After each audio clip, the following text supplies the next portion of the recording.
ورأيت الناس يدخلون في دين الله أفواجا سبحان اللہ فسبح بحمد ربك واستغفره إنه كان توابا صدق الله قائلنا العظيم. بسم اللہ الرحمن الرحیم.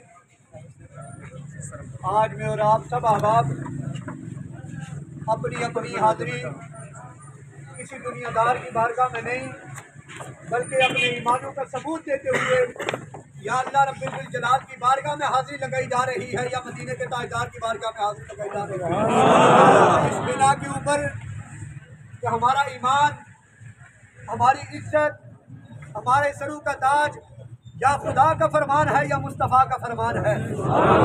جب اس کے اوپر انگلی اٹھے گی، جب اس کی ناموس کی بات آئے گی، جب اس کی عزت کی بات آئے گی، مسلمان جس کے سینے میں ذرہ برابر بھی ایمان ہے وہ مچل اٹھے گا اور اپنی جان تک قربان کرنے کے لیے تیار ہو جائے گا. اس لیے شاعر کہتا ہے کہ لب پہ نعت پاک کا نغمہ کل بھی تھا اور آج بھی ہے.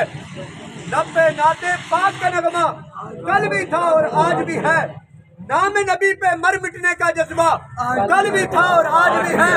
اور بتلا دو گستاخ قرآن کو غیرت مسلم زندہ ہے. بتلا دو گستاخ قرآن کو غیرت مسلم زندہ ہے. اور نام قرآن پہ مر مٹنے کا جذبہ کل بھی تھا اور آج بھی ہے. انشاءاللہ یہ جذبہ رہے گا. میں آپ کی سماعتوں کی نظر جناب محترم حضرت علامہ مولانا عمیر زیحی صاحب کو پیش کرتا ہوں. وہ اپنے خیالات کا اظہار فرماتے ہیں.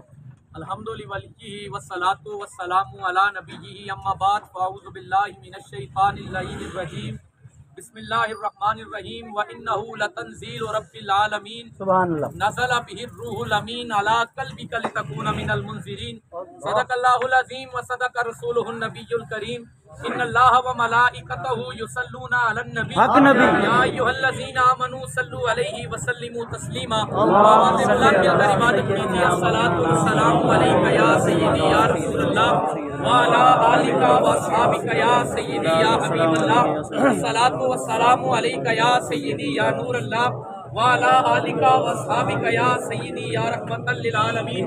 قرآن تیری رحمت کا دیوان نظر آیا، آقا تیری سیرت و صورت کا عنوان نظر آیا. ماں زاغ ہیں آنکھیں تو وہ شمس ہے رخ ناصر. ارے قرآن کے چہرے پہ قرآن نظر آیا. آنکھیں تو وہ شمس ہے رخ ناصر. قرآن کے چہرے پہ قرآن نظر آیا.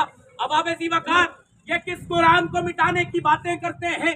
کربلا کی تپتی سرزمین پر حسین ابن علی کا سر انور تن مبارک سے جدا تھا، لیکن نوکے نیزہ پر حسین ابن علی نے قرآن کی تلاوت کو نہیں چھوڑا. حسین ابن علی نے نوکے نیزہ پر قرآن کی تلاوت کو جاری رکھا ہے.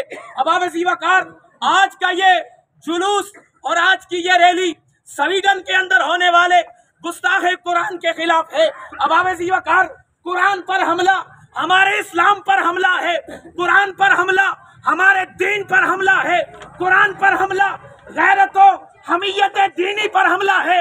میں بتا دینا چاہتا ہوں اس گستاخ کو، اس لعنتی کو، اس جہنم کے ایندھن کو، اس یزید کتے کو کہ قرآن کی عظمتوں کا پرچم کل بھی بلند تھا، قرآن کی عظمتوں کا پرچم آج بھی بلند ہے اور صبح قیامت تک قرآن کی پرچم بلند رہے گا. وقار قرآن کی عزت کو کون مٹا سکا ہے؟ قرآن کو کون مٹا سکتا ہے؟ سمجھ وقار اللہ کے نبی کا فرمان ہے خیرکم من تعلم القرآن وعلمہ